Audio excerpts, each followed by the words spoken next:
আমলকির অনেক খাদ্যগুণ জানা সত্ত্বেও কেউ আমলকি খেতে চায় না। তবে এই রেসিপিটা বানান, তবে বাড়িতে বুড়ো থেকে বাচ্চা সবাই খেয়ে নেবে আমলকি বিনা দ্বিধায়।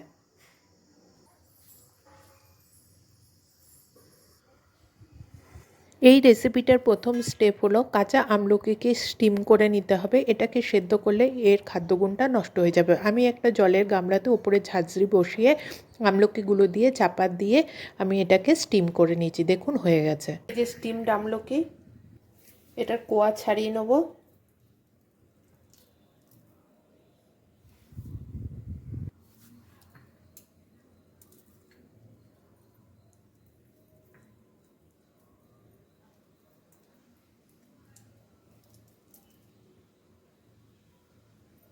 এরমভাবে বীজটাকে বার করে নেব।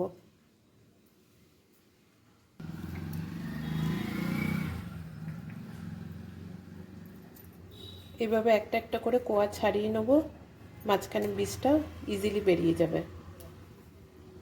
দুটো আমলকি গোটা রেখেছি, বাকিগুলো ছাড়িয়ে নিয়েছি। পেস্ট বানিয়ে নেব।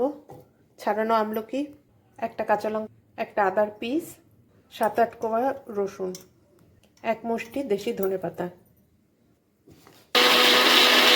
গামলা বসিয়ে দিয়েছি, এর মধ্যে পেস্টটা ঢেলে দেবো।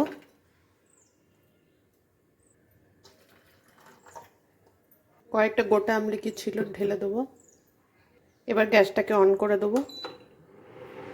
এর মধ্যে 1 চামচ নুন মিশিয়ে দেবো, 2 চামচ নুন হলুদ দিয়ে সেদ্ধ তুর ডাল মিক্স করে দেবো। জল মিশিয়ে দেবো, একটু পাতলা হয়, ভালো করে মিশিয়ে নেব। ইন দ্য মিন টাইম একটা রসম পাউডার বানিয়ে নেব। 1 চামচ জিরে, 1 চামচ সর্ষে, 1 চামচ ধনে, 10-15টা মেথির দানা, 10-15টা মৌরির দানা, 3টে ঝাল শুকনো লঙ্কা, 1 চামচ গোলমরিচের গুঁড়ো বা গোটা গোলমরিচ। এগুলো সব শুকনো কড়াইতে ভেজে আমি পাউডার বানিয়ে নিয়েছি। 1 চামচ পাউডার, 1 চামচ পাউডার গুড় অপশনাল। একটা ফোড়ন রেডি করে নেব। তেল, সর্ষে, শুকনো লঙ্কা, রসুন, কারি পাতা। ফোড়নটা অ্যাড করে দেবো।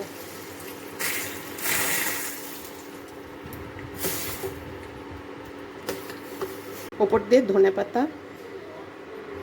আমলকির এই রেসিপিটা খেতে যতটা সুন্দর, তার খাদ্যগুণও ততটাই বেশি।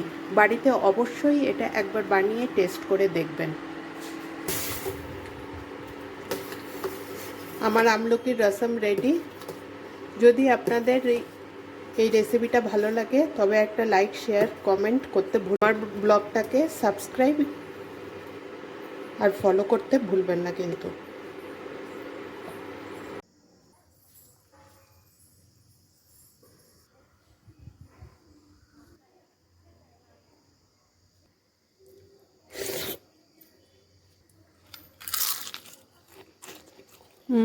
Yummy.